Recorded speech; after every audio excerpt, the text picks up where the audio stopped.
Super actor.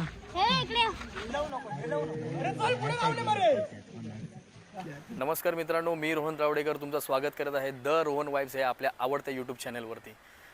आजचा हा माझा दुसरा व्लॉग आहे. पहिल्या व्लॉगला तुम्ही भरभरून प्रतिसाद दिल्याबद्दल त्यासाठी खूप खूप धन्यवाद. आजचा दुसरा व्लॉग असणार आहे. आज विशेष म्हणजे आज होळी आहे आणि आज आपण बघणार आहोत मुंबईतली होळी कशी असते.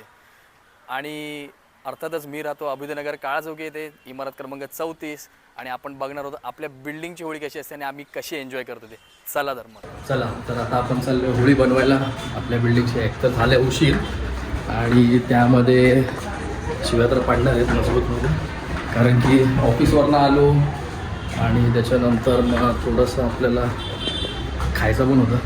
पुरणपोळ्या खाल्ल्या मस्तपैकी आणि आता आपण होळी सजवली. हे बघा इथे होळी बनवायला घेतलेली आहे. एकतर आपल्याला झालं लेट, त्यामध्ये पण करायचं नाही देवाची पूजा पण करायची होती. थांब आलो मी पण आलो. तू पहिला इंस्टावर टाक. आलो थांब आलो. यायला उशीर होत होता आणि त्याचबरोबर आम्ही जे भेटेल ते आमची ती लाकडं होती जमा केलेली आणि त्यात आमच्या बिल्डिंगचं काम चालू होतं. त्यात बांबू होते जे खराब झालेले, ते आम्ही यूज केले. आणि अजून कळत नव्हतं की अजून कुठे कुठे कशी ती होळी बांधायची, केवढी मोठी करायची ती. मग त्याच्यानंतर मग हळूहळू आयडियाज येत गेले. मग त्याच्यानंतर पुढे ती होळी बांधली. तर तुम्हाला पुढे टाईमलॅप्समध्ये दिसेल.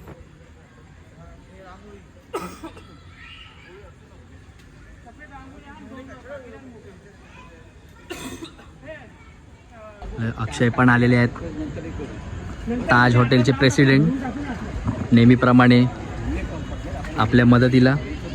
बाकी गवत कुठे आहे? गवत तर इथेच आहे. हे खेचून घ्यावे ना इकडे. कुठे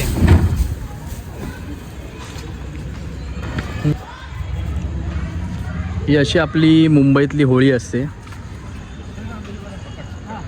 तर गावी जर आपण युजली बघितलं, आपण कोकणातलं होळी बघितली तर एक असं मोठंसं झाड असं लावतात. तर त्याबद्दल आपल्याला सांगतील महेश चव्हाण, हे आपले वायरी भूतनाथ. फोन आला त्यांना, तर नंतरच सांगतील आता बहुतेक. हॅलो.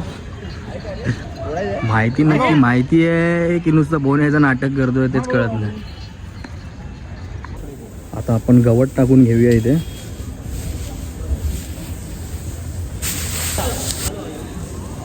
हे असे चांगल्या प्रकारे शिव्या खात आहेत फोनवरून, येऊन टाइमपास करतात आणि ते सगळे कामं करत आहेत.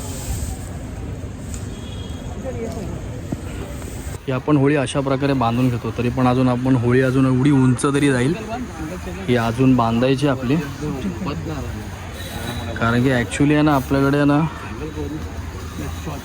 लाकूड आहेत ना, आणि तेच आपण होळीला हे करतो. मुंबईमध्ये असंच असतं. मुंबईमध्ये तुम्हाला अशी लाकडं पण एकदम तुम्हाला लिमिटेड भेटतात आणि एकदम तुम्हाला असं सांभाळूनच जे काय ते एकदम शॉर्ट अँड स्वीटमध्येच करावे लागतं. पण काही ठिकाणी मुंबईमध्ये अशा उंच मोठ्या होळ्या पण असतात. पण आपली मुलं पण आता कोण कामावरती आहेत, कोण कॉलेजला जातात, त्यामुळे कोण असे अवेलेबल नाहीत त्या टायमाला. पण तरी पण आपण जेवढा आपण जास्तीत जास्त चांगलं करायचा प्रयत्न करतो. ही बघा, ही आमची बिल्डिंग.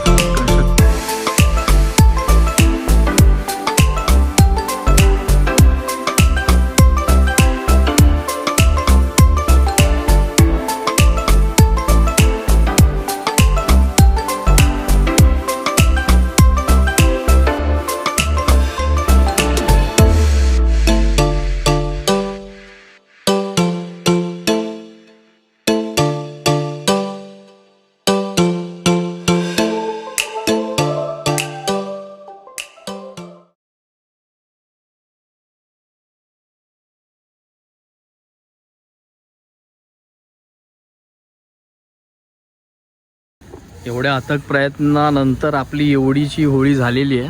तरी बऱ्यापैकी वाढली, आपण चांगली गेली होळी आहे ना. तिथे कमी तिथे आम्ही रोहित बरोबर आता वरच्या टॉपला एकदम मस्तपैकी एंड करणार होळी बांधून. पराग, तुम्ही काही सांगू शकाल होळीबद्दल? प्रयत्न चालू आहे. आता टॉपला जाणार. टॉपला अजून बांधायला चालू आहे. हे बघा वरती आंब्याचा शेंड पण लावले आपण ते. रोहितने आता इथे पुन्हा शिडी आणली आहे. रोहित आता शिडी लावून काय करतोय आता इकडे वर? पण ती आता त्या साईडला ती गेली आहे ती. पण तू काढणार का? पण इकडे सांभाळू ना बाबा. इथे पहिले हे बघ, सगळ्यांना आपलं ते एकदम प्रॉपर एकदम त्यांचं तेच असतं आपल्या मालवणी लोकांचं. कधी करायची आहे, कधी कसं करायचं, कुठल्या टायमाला आपला नारळ फोडायचा आहे, गाराणा कसं टाकायचं आहे ते आपण बघणारच होतो पुढे आपण. तत्पूर्वी अशा प्रकारे खूप मेहनत घेऊन आपली होळी रेडी झालेली आहे. आणि ते बघून बघा आपली रांगोळी काढून घेतोय.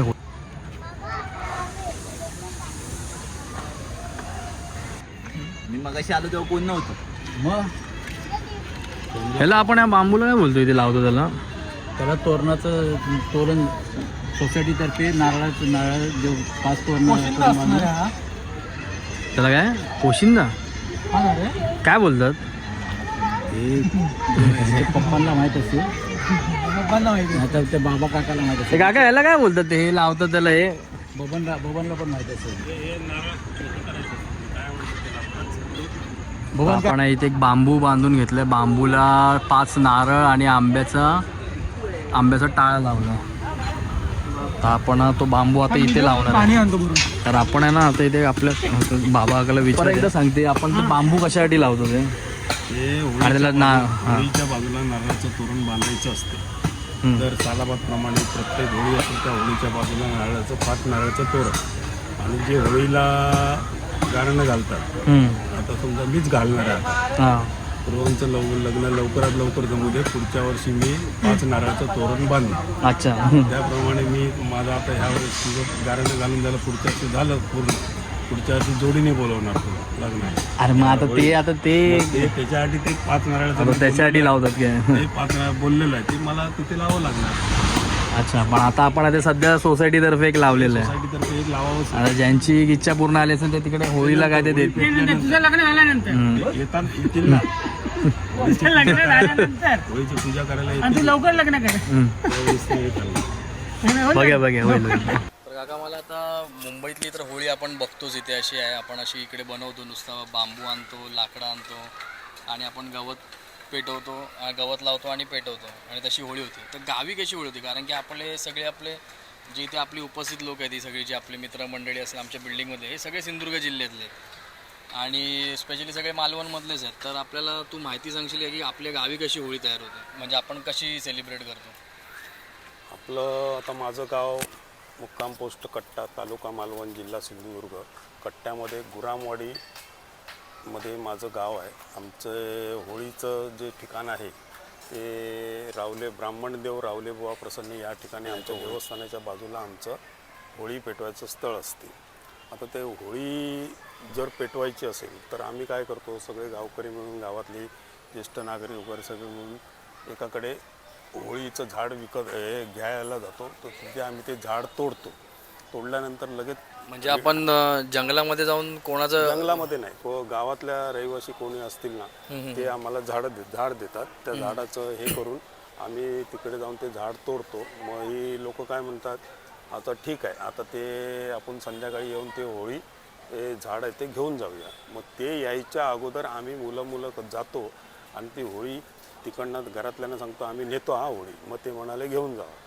मग घेऊन जा म्हटल्यानंतर आम्ही तिकडनं ती होळी उचलतो. सगळी मुलं मिळून ती उचलतो. त्याचं कारण काय, होळी त्या अशी घसटत पण आणू शकतो, पण उचलतो याचं काय, तो होळीचा माग त्या ज्येष्ठ नागरिकांना तो दिसला नाही पाहिजे या उद्देशाने आम्ही ती होळी उचलतो. जर दिसला तर काय होतं? मग दिसला तर त्यांना लगेच होळी भेटेल ना, मग त्या होळीमध्ये खेळण्यामध्ये मजा नाही. अच्छा. उचलण्याचं कारण एकच, आम्हाला ती होळी खेळवत आम्हाला आमच्या जाग्यावर न्यायची असते. मग ती उचलल्यानंतर जरा पुढे झाल्यानंतर आम्ही ती खाली टेकवतो. मग परत ती आम्ही घसटत पुढे अर्ध्यावर नेतो आणि परत उचलतो आणि तो माग हे झाला का मग आम्ही ते रस्ता चेंज करतो. असं उलटं करत आम्ही होळी कुठेतरी दुसऱ्याच्या घराच्या बाजूला नेऊन ठेवतो. मग संध्याकाळी जेव्हा येतात ज्येष्ठ नागरिक, ते सगळे गावकरी वगैरे येतात तेव्हा जातात होळी आणायला. मग आम्ही पण जातो त्यांच्याबरोबर. आम्ही आपलं कशाला, आता आम्ही आहे म्हणून आम्ही जातो. मग ते म्हणणार अरे होळी कोण नेली? मग नंतर ते म्हणतात गाव ते ज्याच्याकडे तोडली घेऊन गेले मग अशीच. म्हणजे दुपारी जेवून घेऊन गेले. मग नंतर मग ते असं करत करत कुठे ठेवले कुठे, मग आम्हाला विनंती करत असतात आता कुठे ठेवले, चला आपल्याला उशीर झाला हे झालं.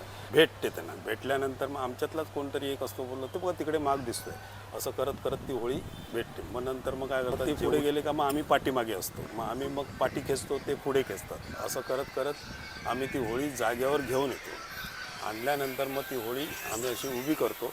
उभी करून झाल्यानंतर मग त्याचं ते उंच होळी असते ती उभी करून झाल्यानंतर मग ते देवाची हे सगळे गाराणे बिराणे घालतात आणि सगळेजण मग ते नारळ वगैरे फोडून अर्धा नारळ आपल्याला देतात, अर्धा कोण होळीत टाकतो, कोण घरी प्रसादाला घेऊन जातो.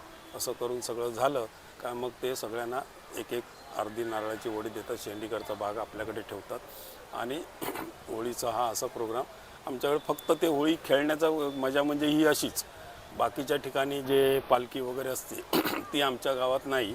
म्हणजे पालखी मुख्यत्वे करून आपले रत्नागिरी जिल्हा आणि रायगड जिल्ह्यामध्येच होते. रत्नागिरी सिंधुदुर्ग जिल्ह्यामध्ये असं काय होत नाही. राजापूरपर्यंत होते पालखी. कणकवलीपासून पुढे आता होत असेल की नाही काय मला माहीत नाही, पण कणकवलीपासून पुढे इकडे मालवणपर्यंत या साईडला सिंधुदुर्ग जिल्ह्यामध्ये जास्त हे नसते. फक्त होळीचं सिंधुदुर्ग जिल्ह्यात ही एकच मजा, होळी उचलणे, पाठी घेणे, पुढे घेणे हाच खेळ आमचा. मग ते आपला खेळ खेळतात. मग त्यांना काय आपण काहीतरी त्यांना पैसे द्यायचे, मग काही जण त्यांना चहा वाजतात, हे करतात. असं करत करत ते खेळ संध्याकाळपर्यंत चालू असतात त्यांचे. अच्छा, धन्यवाद काका ही महत्त्वाची माहिती दिल्याबद्दल. तसं पण आता यूट्यूबवरती असे व्हिडिओ बरेचसे व्हिडिओ आहेत, पण मुंबईमध्ये आपली लोक पण राहतात आणि सगळ्यांना ती माहिती आहे. कारण की काका पण आमचा गावीच राहिलेला, शिकलेला आहे आणि तो निवृत्त पोलीस अधिकारी आहे. तर थँक्यू काका, तू माहिती सांगितल्याबद्दल धन्यवाद. देव हार बांधून घेतोय आता होळीला तर सगळीजण मोस्ट ऑफ जमलेली आहेत. हे बघा इकडे पूर्ण गर्दी जमा झाली आहे.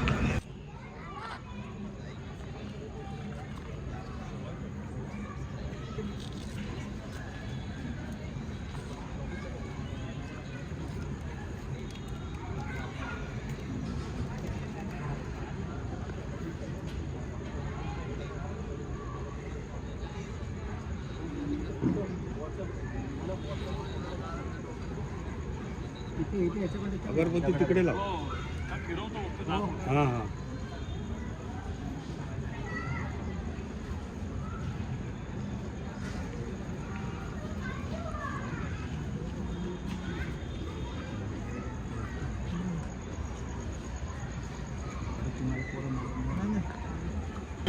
आज तुझं दहन करत आहोत ही आमची सेवा सालाबादप्रमाणे मान्य करून घे. हो महाराज. तसेच इमारतीमधील जे कोणी शिक्षण घेत आहे, जे कोणी नोकरीधंदा करत आहेत, व्यवसाय करत आहेत किंवा कोणाची परदेश गमनासाठी जायची इच्छा असेल तर त्यांच्या त्या सगळ्या इच्छा आकांक्षा पूर्ण होऊ देत रे महाराजा. तसेच काही अडीअडचणी आता ज्या वारंवार येत आहेत त्या दूर करून सर्वांना एकत्रित आनंदात राहून जे काही सणवार आम्ही एकत्रित साजरे करतो ते असे सालाबादप्रमाणे होऊ दे रे महाराजा. आणि आमची ही सेवा अखंड चालू राहू दे रे महाराजा. होय महाराजा.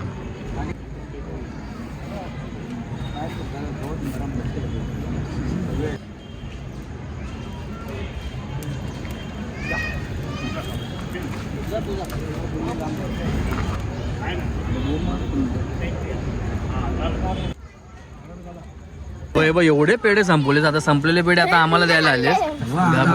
फेसबुकला आता तुला आता युट्यूब वरती दिसणार तू आता. पेढा आहे तो.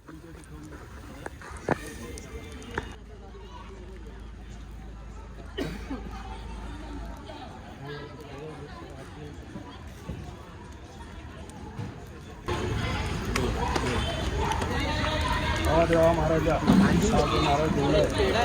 पांडुरंग राजाराम तळावडेकर आणि रोहन हेमंत तळावडेकर यांनी नारळ ठेवलेला आहे. पुढच्या वर्षी रोहनच्या कोणाचे 4 होऊ दे. पुढच्या वर्षी मी स्वतः 5 नारळाचं करून मागून दे देवा महाराज. होय पूर्ण लागू बरोबर. अरे कोणाचं होतं रे? तुझं होतं ना.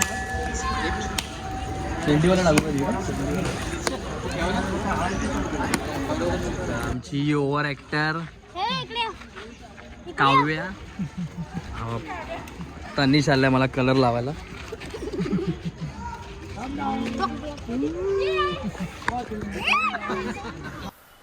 काल तर तुम्ही बघितलं असेल की मुंबईतली होळी कशी असते, कशी आपण मजा करतो मुंबईमध्ये. आणि त्याचबरोबर माझ्या काकाने पण कोकणातली होळी कशी असते तर त्याची माहिती सांगितली, कशी प्रथा चालते वगैरे. आणि आज रंग म्हणजे एन्जॉय करणार होतो, खूप एन्जॉय असं ठरवलेलं की काय काय असं खूप मजा करायची. असं एक टब करणार होतो, त्यामध्ये पाणी मस्त आहे की सगळीजणं मुलं खेळणार होती. पण आमच्या बिल्डिंगमध्ये एक दुःखद घटना घडली, तर त्यामुळे ते आम्हाला सगळं कॅन्सल करावं लागलं. तर आम्ही त्यावेळी काहीच केलं नाही. आणि एक गोष्ट व्लॉग संपवताना मी तुम्हाला एक गोष्ट आवर्जून सांगावीशी वाटते तुम्हाला, की आपण रूढी परंपरा जपतो. त्यामध्ये आम्ही सांगितलं पण आपण झाड कापून आणतो, ते लावतो वगैरे आणि ते जाळतो. असं जे काय असते झाडाचं खोड वगैरे आपण ते होळीसाठी वापरतो. तर आपण एक संकल्प करू की जसं आपण जर झाड तोडून आणतो त्या जागी आपण एक रोपटं पण लावूया आणि या छोट्या छोट्या गोष्टींमधून आपला हा उत्सव आपण मोठा करूया. आणि त्याचबरोबर आपली जी संस्कृती आहे, आपली प्रथा आहे, ही आपण जगाला दाखवून देऊया. रूढी परंपरा आपण ह्या जपल्याच पाहिजेत. त्यामुळेच आपला हा सण उत्सव मोठा होणार आहे. आणि त्याचबरोबर आपण हा एक संकल्प करूया की जेव्हा जेव्हा आपण असं काही ह्या गोष्टीसाठी आपण झाड तोडतो आपल्या सण उत्सवासाठी, त्याचबरोबर आपण एक त्या जागी त्या बदल्यात एक आपण झाड लावूया, एक छोटंसं रोपटं लावूया, जेणेकरून समाजाला एक चांगला संदेश दिला जाईल. आणि तशी लोकं आपली करतात पण, आणि जे कोण करत नसेल त्यांनी पण चालू करा, खूप छान वाटतं. आणि याच प्रकारे मी हा माझा व्लॉग संपवतो आणि परत एकदा भेटूया नवीन व्लॉगमध्ये. तोपर्यंत श्री स्वामी समर्थ.